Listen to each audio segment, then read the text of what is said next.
નમસ્કાર, હું છું પ્રિયા અને તમે જોઈ રહ્યા છો જનતા કી જાણકારી ન્યૂઝ।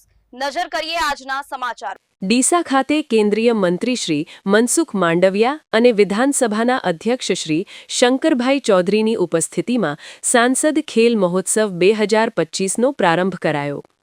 કેન્દ્રીય મંત્રી મનસુખ માંડવિયા અને ગુજરાત વિધાનસભાના અધ્યક્ષ શંકરભાઈ ચૌધરીની ઉપસ્થિતિમાં ડીસા ખાતે યુવા શક્તિ કા ઉત્સવ થીમ આધારિત સાંસદ ખેલ મહોત્સવ 2025નો પ્રારંભ કરાયો હતો।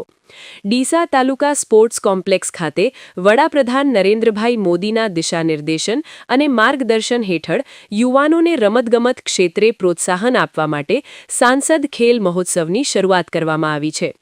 આ મહોત્સવ યુવાઓમાં ખેલ ભાવના, શિસ્ત, સંસ્કાર અને સકારાત્મક સ્વભાવ વિકસાવવાનું અસરકારક માધ્યમ બનશે। ખેલ માત્ર સ્પર્ધા નહીં પરંતુ વ્યક્તિત્વ ઘડતરનું સાધન છે। ખેલમાં ભાગ લેનાર ખેલાડી જ્યારે પુષ્પની માફક ખીલે છે ત્યારે તેની સુવાસ સમગ્ર સમાજમાં ફેલાય છે। રમતગમત યુવાઓને પ્રગતિનો સ્પષ્ટ માર્ગ આપે છે અને જીવનમાં આત્મવિશ્વાસ તથા નેતૃત્વ ક્ષમતાનો વિકાસ કરે છે। રિપોર્ટ ભરત ઠક્કર, ડીસા, બનાસકાંઠા।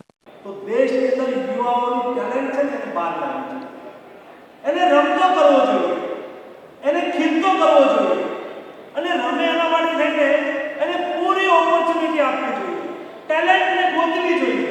આ તમે ખેલ મહોત્સવ કરશો ને એટલે કેટલા યુવાનીઓમાં રમતગમતની ટેલેન્ટ દેખાશે।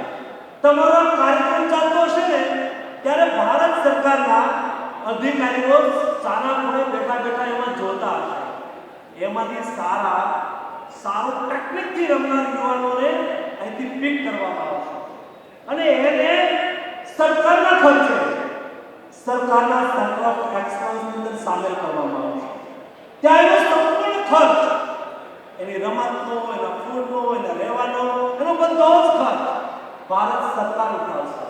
આવા 7,000 ખેલાડીઓનો ખર્ચ ઉઠાવવાનું ચાલુ કર્યું છે। આવા 25,000 યુવાનોને આપણે અલગ અલગ જગ્યાએ રાખી ટ્રેનિંગ આપી છે। એનામાં રહેલી ટેલેન્ટ અને આપણે તક આપી છે અને આપણે લક્ષ્ય રાખ્યું છે 2030ની અંદર કોમનવેલ્થ આપણા ગુજરાતની ધરતી પર અમદાવાદમાં યોજાવાનું છે। ત્યારે ગુજરાત અને ભારતના યુવાનોનો ડંકો વાગવો જોઈએ। જ્યારે રમતના મેદાનની અંદર યુવાન જીતતો હોય છે ને ત્યારે યુવાન એક નથી જીતતો, એક દીકરો દીકરી નથી જીતતા દોસ્તો, દેશ જીતતો હોય છે। જ્યારે દુનિયાના કોઈ સ્ટેડિયમની અંદર ભારતનો ખેલાડી gold medal, silver medal, bronze medal સાથે વિજેતા થાય અને ત્રિરંગો ઝંડો હાથમાં લઈને જ્યારે સ્ટેડિયમની અંદર ચક્કર લગાવતો હોય ને ત્યારે સારો દેશ એનો ગૌરવ અનુભવતો હોય છે દોસ્તો। એ ગૌરવ ગાથા બનાસકાંઠા જિલ્લાના યુવાનોને લખ્યું છે।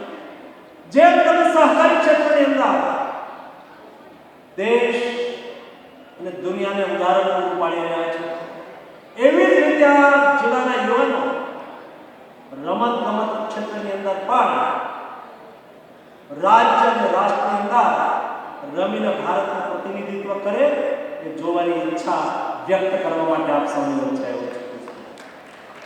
આ